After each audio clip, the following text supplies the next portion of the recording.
भारत के पूर्व उपराष्ट्रपति जगदीप धनखड़ इन दिनों कहाँ हैं, किसी को पता नहीं है। अपने पद से इस्तीफा देने के बाद से जगदीप धनखड़ का अभी तक कोई बयान नहीं आया है। उनके इस्तीफा देने के बाद से देश भर में तरह तरह की चर्चाएं चल रही हैं। कोई कुछ कहता है, कोई कुछ कहता है।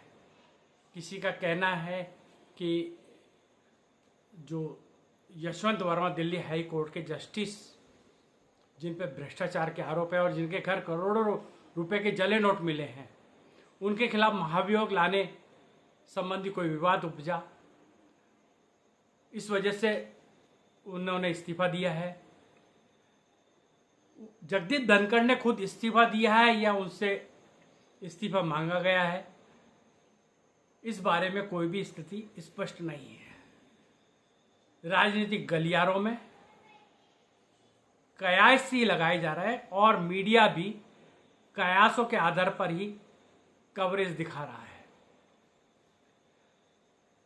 लेकिन इस्तीफा देने के बाद से जगदीप धनखड़ का अभी तक कोई भी बयान नहीं आना अचरज का विषय है। जगदीप धनखड़ अब क्या करेंगे? क्या कोई वो राजनीतिक कदम उठाएंगे या किसी पार्टी में शामिल होंगे? ये सब सवाल बने हुए हैं। राजनीतिक गलियारों में तो ये भी कयास लगाए जा रहे हैं कि वे फिर से कांग्रेस में शामिल होंगे। हम अपने पिछले बुलेटिन में आपको ये बता चुके हैं कि वर्ष 1993 से 1998 तक जगदीप धनखड़ अजमेर जिले के किशनगढ़ विधानसभा क्षेत्र से कांग्रेस के विधायक रह चुके हैं और विधायक का कार्यकाल खत्म होने के बाद ही वे भारतीय जनता पार्टी में शामिल हुए थे।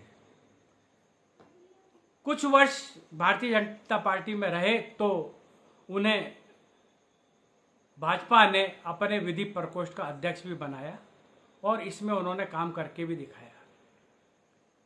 वैसे तो जगदीप धनखड़ अच्छे वकील हैं, हाई कोर्ट और सुप्रीम कोर्ट में प्रैक्टिस करते थे और अच्छे वक्ता भी हैं। तेज तर्रार हैं, तुरंत निर्णय लेते हैं, कड़े फैसले लेते हैं। इसीलिए भारतीय जनता पार्टी की केंद्र सरकार ने उन्हें पश्चिम बंगाल का राज्यपाल बनाया था ताकि पश्चिम बंगाल की मुख्यमंत्री ममता बनर्जी की नाक में नकेल डाली जा सके। और उन्होंने बहुत कुछ किया भी पश्चिम बंगाल में। बाद में वो उपराष्ट्रपति बनाए गए। असल विषय यह है कि उपराष्ट्रपति पद पे बैठे जैसे व्यक्ति को आखिर इस्तीफा क्यों देना पड़ा? कयासों का बाजार गर्म है, लेकिन जब तक जगदीप धनखड़ अपने मुंह से कोई बात नहीं कहते हैं, तब तक इस बात का कैसे पता चलेगा कि उन्होंने इस्तीफा क्यों दिया? क्या उनसे इस्तीफा मांगा गया था? क्या उन पे किसी तरह का दबाव था? और दबाव की वजह क्या थी? क्या दिल्ली हाई कोर्ट के जस्टिस यशवंत वर्मा वाले केस में जो महाभियोग लाया जा रहा था, उसकी जो कानूनी पेचीदगी थी, वो वजह थी? हम अपनी पिछली समीक्षा में ये बता चुके हैं कि केंद्र सरकार महाभियोग का प्रस्ताव लोकसभा के माध्यम से आगे बढ़ाना चाहती थी। राजनीति के जानकार और कुछ कानून के जानकार ये कहते हैं कि जिस हाउस में पहले प्रस्ताव आता है उस हाउस से शुरुआत मानी जाती है, जो कि केंद्र सरकार नहीं चाहती थी।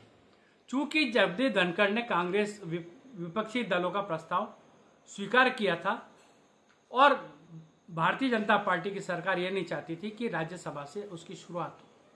चूंकि भारतीय जनता पार्टी के राज्यसभा में सदस्यों की संख्या कम है, इसलिए भारतीय जनता पार्टी का ये मानना था कि उसके पास 168 सांसदों की सदस्य संख्या है। इस लिहाज से इस प्रस्ताव की शुरुआत लोकसभा से हो।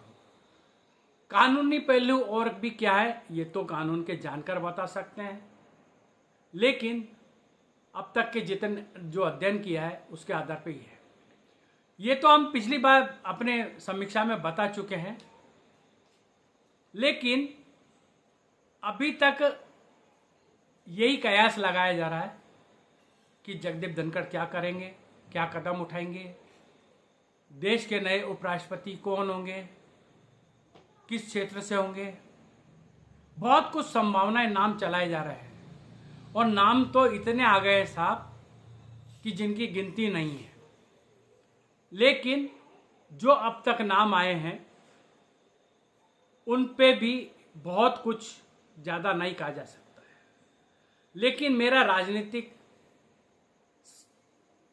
का जो समीक्षा का अनुभव है या राजनीतिक विश्लेषण का जो अनुभव है उसके आधार पर मेरा यह मानना है कि भारतीय जनता पार्टी की सरकार यानी प्रधानमंत्री नरेंद्र मोदी और केंद्रीय गृह मंत्री अमित शाह, इन दोनों की जोड़ी है। और ये जो जोड़ी है ये ऐसे निर्णय करती है जिसकी कल्पना भी नहीं की जा सकती। उदाहरण के तौर पे आप देख लीजिए, राष्ट्रपति के उम्मीदवार बनाने की बात आई तो वे झारखंड के ठेठ आदिवासी इलाके से द्रौपदी मुर्मू को खोजकर लाए। किसी ने कल्पना तक नहीं की थी। करीब 1.5 साल पहले राजस्थान, मध्य प्रदेश, छत्तीसगढ़ के जब चुनाव हुए और भारतीय जनता पार्टी का परचम लहराया तो किसी को ये उम्मीद नहीं थी कि इन तीनों राज्यों में बिल्कुल नए चेहरे लाए जाएंगे। कयास लगाए जा रहे थे। मेरे जैसे पत्रकार अनेक हैं जो अपने अनुभव के आधार पर कयास लगा रहे थे कि उसकी ताजपोशी हो सकती है, उसकी ताजपोशी हो सकती है। जब तीनों राज्यों में विधायक दल की बैठक में पर्यवेक्षकों ने नामों की घोषणा की तो सब चकित रह गए।